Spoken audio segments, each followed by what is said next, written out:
Hello guys and welcome back to EmanschiGames. For this video I added a lot of new stuff to my 2D Battle Royale / RPG game. Until now enemies could run into each other.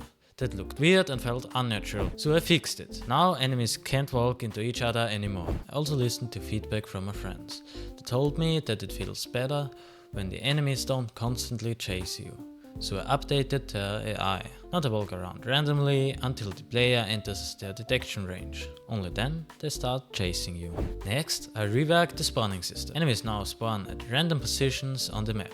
Some of you may have noticed that enemies could walk over water since I added them. So I updated their pathfinding and taught them, nope, you can't do this anymore. Then I programmed animated coins, so they despawn after a few seconds on the ground. This reduces lag in later stages. I did the same thing for enemy bullets. They now disappear after a short time too. While testing the game, I noticed something that really triggered me. I always had to open the map to find the last 1 or 2 enemies of a stage. So I decided to add enemy index errors. At first I tried to follow a tutorial from CodeMonkey and copied all of his code, but it didn't work and looked like this. So I had to come up with my own system. It took a lot of time, so please like and subscribe to support this time-consuming project. After a while I got the test version working. Then I had to code for a few more hours. And after fixing a few bugs, it finally worked. For a year my game had only one map, so I thought it was finally time to add another one. I started by drawing the new tile map.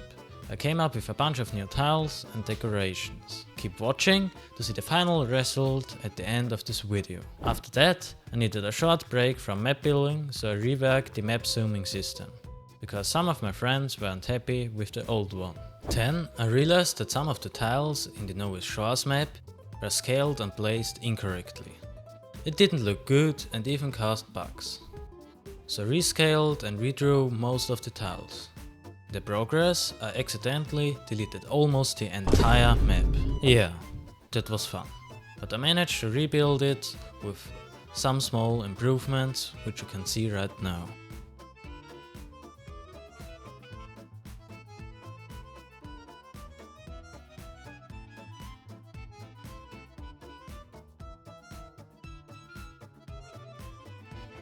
Sometimes enemies got stuck when the player camped in unreachable spots.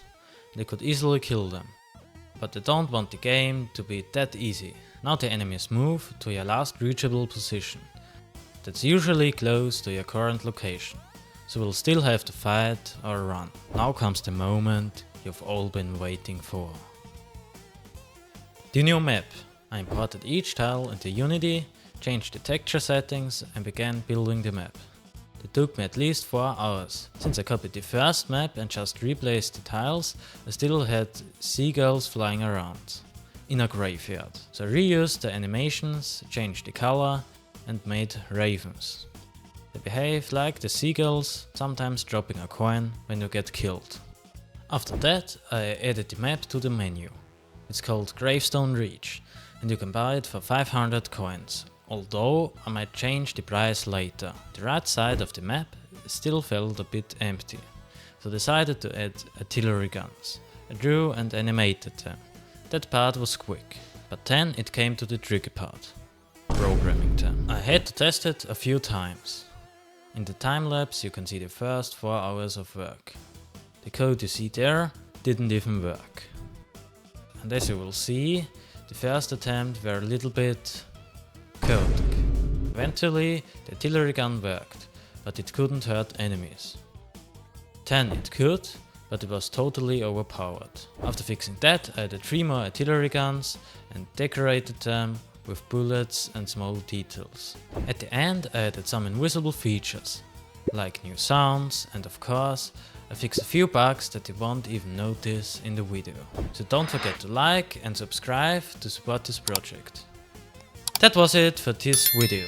I hope you enjoyed it and we'll see you next time.